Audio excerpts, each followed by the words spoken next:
Good evening, and it's good to see at least a couple of them at the end of the day today. And so we've been talking about revenue generation here in today's topic, and this is about diabetic foot or diabetic peripheral neuropathy.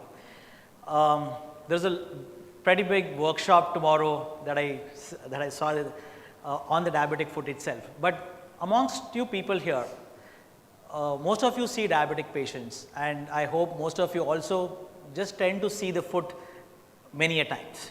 Ask them to remove their shoes and see the foot.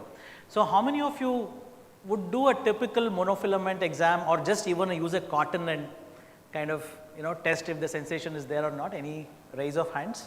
We see 1, 2, 3 people raising hands there. Would you get paid for it? The 3 of you, would you get paid for it, of you taking a monofilament and testing it, or even doing a vibration test, the next level of using a biotheciometry or even a tuning fork and kind of testing it? Do you find something there? Do you charge for it? No. How about having those tests done in a quantifiable way and giving out a report to the patient saying that this is what has been happened, and then charging for it. So this is what I would want to talk about. I think the slides haven't come up yet, but let me take it through. So what do we use today in the clinics today? What instruments do we use for diagnosing diabetic peripheral neuropathy? Probably monofilament, which is usually we get it free of cost by the pharmaceutical companies, or we buy it with a very minimal amount. There is a 128 hertz tuning fork for the biotheciometry. Excuse me, are you having slides? Yeah, I think they're setting up. Until okay, then, okay. There was some confusion there. I can skip 2-3 slides as I talk, okay? So we have those diagnostic tools. One grade higher, we have a biotheciometry and a hot and cold perception test instruments. And these instruments, if you remember, if you have it in your own clinics or have seen it in the hospital, something like that, are kind of a typically old VCR, VCP kind of a shape and size, which needs a continuous power supply to it, and you connect it, you have a place in your clinic, and then you need to train a paramedic or someone to assist to check those things. If it is a biotheciometry, you need to have a nurse or a paramedic check all those 12 points, have this gadget there, continuous power supply required. Similarly, a hot and cold perception test also, it's a big machine that comes in. So I'm in this slide. So we have all these devices that you see in your clinic. You have a thermometer there, an IR thermometer which you use it there. These are the standard tests that you do in your clinic. And the challenges that we see, as I already said, are if you are using a monofilament, if you are using a biothecium, the vibration perception for the tuning fork or something like that, they are highly subjective. As I said, they need a power source, need skilled resources, and they are pretty heavy and bulky. No elementary infrastructure, current devices are not optimal. Where there are small clinics, you need to have multiple rooms if you need to do all this. Like one of my colleagues talked about the retinopathy part of it. You need to, have a separate room for doing all that. There is, as I said, the revenue leakage. You will not be able to charge for the tests that you have been doing, and the collection of data is not there. You wouldn't know how much was the monofilament for him, how much was the biotheciometry for him. You wouldn't have the data. So what has been coming up, or what you see, is a device like this, which can do all of them in one handheld device. So we have a battery operated. It has an infrared thermometer. This has a digital monofilament. So today, one of the things that I would want to say is, the monofilament today that we use is a 10-gram monofilament, which is a standard of care in the Western countries.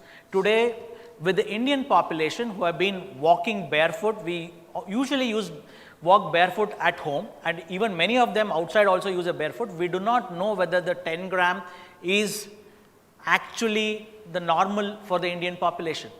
So the monofilament today, what we have in this is a 0 to 50 gram monofilament, where we can actually check at what pressures that they can sense the sensation. We have a cold perception test, we have a hot perception test, a vibration perception test, all of them into one handheld device, and this is a Bluetooth enabled.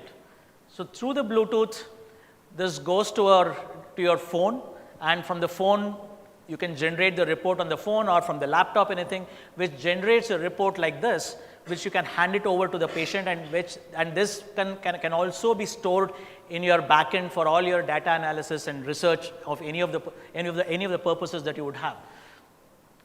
As you can see it right here, it's light and compact, powered by a battery, 8 hours, so it is not stuck to your clinic. If you are going to multiple places for consultation, multiple hospitals for consultation, you can just carry it in your bag. Easy to operate. I think there is a stall here which you can go and see this device, experience it yourselves. We will talk about the clinical validation. So this has undergone clinical validations for about 1,500 patients in different hospitals. We have done it at Dr. Mohan's in Chennai, Manipal University, CMC Vellore, and in one of the Food Secure, one of the clinics in Bangalore. And seems to be a 95% specificity and about 90% sensitivity is what we have seen in comparison to the gold standards that has been used in various of these hospitals. Done by an Indian company based out of Bangalore, supported by the government of India, completely made in India, the Made in India campaign. What is it? Designed, developed, validated, everything is from India. Right now, this is being used at various hospitals and clinics at this point of time, and many more in the pipeline that has been there. And if you have any questions, happy to answer it. Thank you very much, sir. It's a fantastic presentation. Any questions? It's very good to have this objective evidence, just to say that temperature sensation is reduced or increase, not there. Now you are giving us some numbers, I suppose. That will be very useful in maintaining records. So in that sense, this technology is very good.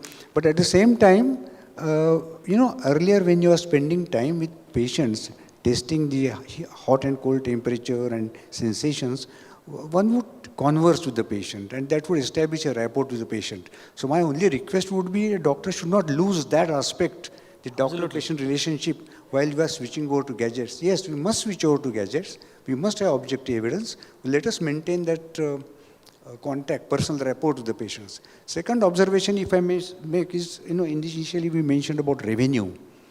Well, somehow I feel we should have said charges or fees. Revenue has a little unsavory flavor, Revenue is government earns revenue, companies earn revenue, there is a toll on the highways, that is revenue.